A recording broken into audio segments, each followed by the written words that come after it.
આજના આધુનિક અને મોબાઈલના યુગમાં જ્યાં શહેરોમાં ધાર્મિક ઉત્સવોની ઉજવણીનો શૈલી બદલાઈ રહી છે, ત્યારે ભરૂચ તાલુકાના જૂના તવરા ગામે આજે પણ પ્રાચીન અને પૌરાણિક સંસ્કૃતિ તથા પરંપરાઓ જળવાઈ રહી છે।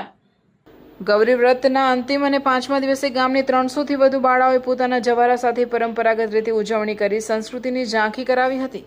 ગૌરી વ્રત કરતી નાની નાની બાળાઓ પોતાની જવારાની ટોપલીઓ લઈને ઢોલ નગારાના તાલે એક સુંદર શોભાયાત્રા સ્વરૂપે ગામના ભૂદેવ રાજેશભાઈ પુરાણીના નિવાસસ્થાને પહોંચી હતી। ત્યાં મહારાજ દ્વારા જવારાનું વિધિવત પૂજન અર્ચન કરાવવામાં આવ્યું હતું। ત્યારબાદ તમામ બાળાઓ અને ગ્રામજનોએ ભેગા મળી મહાઆરતી ઉતારી હતી તથા માતાજીના ગરબાને ધાર્મિક ગીતોની રમઝટ બોલાવી હતી। ગામના દરેક મહોલ્લા અને વિસ્તારમાં બાળાઓ જવારા સાથે ઘરે ઘરે ફરીને આખી રાત માતાજીના ભજન કીર્તન અને જાગરણની ઉજવણી કરતી જોવા મળી હતી।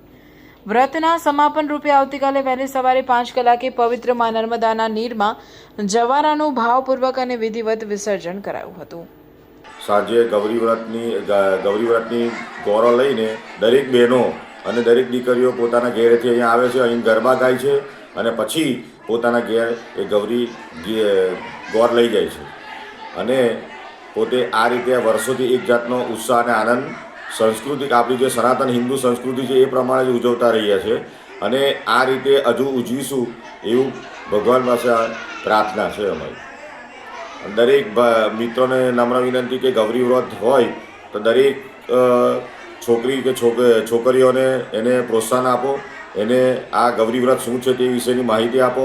જયા પાર્વતીની વ્રત કેમ કરવાનું, જયા પાર્વતીની વ્રતની અંદર પણ કપિલેશ્વર મહાદેવની અંદર દર વર્ષે 300થી 400 છોકરી જેવી પૂજા કરવા આવતી હોય છે અને દરેક 5 વર્ષ થાય એટલે પોતાનું લગ્ન થાય એટલે પછી એ વ્રતની ઉજવણી કરતી હોય છે।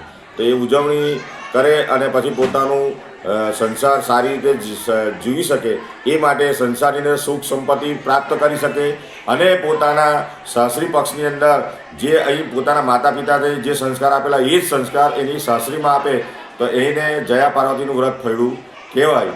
એ જયા પાર્વતીના વ્રતની અંદર લોકો આ 5 દિવસ વ્રત કરે અને વ્રત કરી અને આનંદ ઉત્સાહ મનાવી અને આજે જાગરણ કરશે, કાલે એ પોતાનું વ્રતનું પારણા કરશે અને મહાદેવને બધાને ભોજન કરાવશે, પછી એ પોતાના ઉપવાસ છોડશે।